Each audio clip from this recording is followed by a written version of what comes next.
தமிழக வெற்றி கழகத்தினுடைய ஒரு அடிப்படை கொள்கையில் ஒன்று இருமொழி கொள்கை என்பதை நேரத்தில் தெரியப்படுத்துகிறோம். சார், முதல்ல தாவேகா கல்வி அமைச்சரோட குவாலிஃபிகேஷனே ஃப்ராடுன்றாங்க.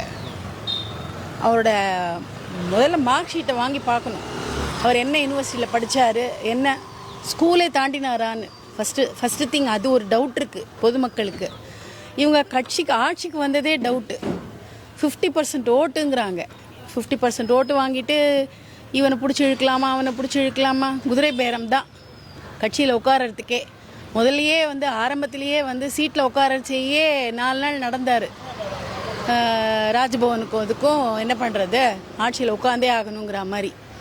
ஒரு ஆட்சியில் உட்காரணும் அப்படின்னா முதல்ல அவருக்கு எல்லா இடத்துலையும் நின்னார். 234 தொகுதியிலையும் நின்று நான் தனியாக நிற்பேன்னு. தனியாக ஏன் நிற்கிறாரு, கூட்டணி இல்லாமன்னா தானே வருவேன் அப்படின்னு நினச்சி நின்னார்.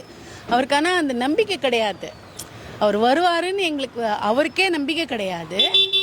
மக்களும் ஒரு படித்தவங்களோ இல்லை ஒரு வயசில் இருக்கிறவங்களோ ஒரு பொது அறிவு இருக்கிறவங்களுக்கும் அந்த நம்பிக்கை இல்லை தான். ஆனால் இவங்க எப்படி வந்தாங்க அப்படின்னு பார்த்தீங்கன்னா, ஏதோ பசங்க சொன்னாங்க, பேரன் சொன்னாங்க, பேத்தி சொன்னாங்கன்னு வந்துட்டாங்க. சரி, வந்துட்டாங்க. ஆட்சி அமைக்கிறதுலையும் சங்கடம், பல பிரச்சனை. சரி, ஆட்சி அமைச்சு உக்காந்தாங்க. இவ்வளோ அமைச்சர் இருக்காங்கன்னாங்க.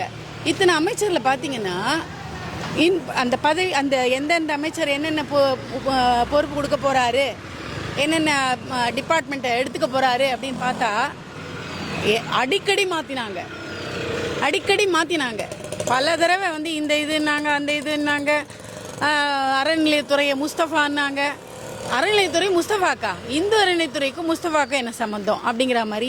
துறையை ஒதுக்கிறதுக்கே முதல்ல இவருக்கு இதில் சபையில், சட்டசபையில் உட்காந்து ஒன்று சொல்கிறாரு, மறுபடியும் வீட்டுக்கு போய் யோசனை பண்ணி இன்னொன்று அது இல்லை இதுன்றாரு. இப்படி எதிர்கட்சி தலைவர் ஒரு கேள்வி கேட்டாக்க அந்த இடத்துல ப்ரெசன்ஸ் ஆஃப் மைண்டுன்னு சொல்லுவாங்க, உடனே பதில் கொடுக்கறதுன்னு. இவருக்கு கற்றுக்குட்டி இல்லைங்களா?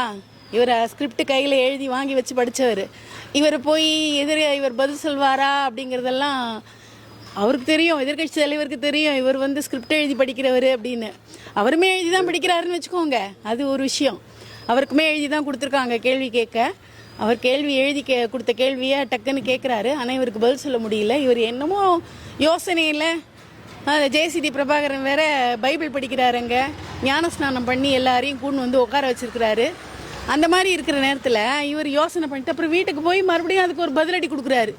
அதுவே கொஞ்சம் ஒரு மாதிரி காமெடியாக இருந்தது.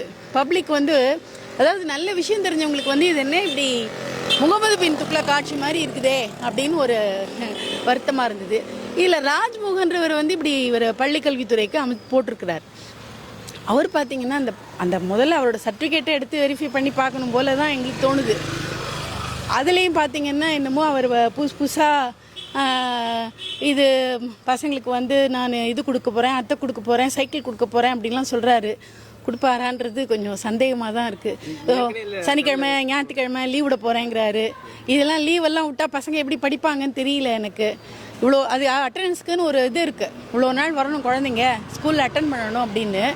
அப்போ லீவு நாளையும் கணக்கு பண்ணி இந்த சனிக்கிழமை ஞாயிற்றுக்கிழமை கட்டாயம் லீவு தான். சனிக்கிழமையெல்லாம் எப்படி இவர் லீவ் விடுவாருன்னு எனக்கு தெரியல. அது என்ன பண்ணுவார் என்ன, ரொம்ப பயமாக தான் இருக்குது. பசங்களுடைய கல்வி ஒரு கேள்விக்குறியாக இருக்கும். கல்விக்குறியாக இல்லாமல் கேள்விக்குறியாக மாறுன்றது தான் எங்களுக்கு சந்தேகமாக இருக்குது. பெற்றவங்க வயிற்றில் குழந்தைங்கக்கிட்டே விளையாட ஆரம்பிச்சிட்டாங்களா அப்படிங்கிற மாதிரி. இது குழந்தைங்க ஆசைப்பட்டு போட்ட அரசியல் கட்சி தலைவர்கள் குழந்தைங்க தானே இப்போ சொல்லி போட்டிருக்காங்க.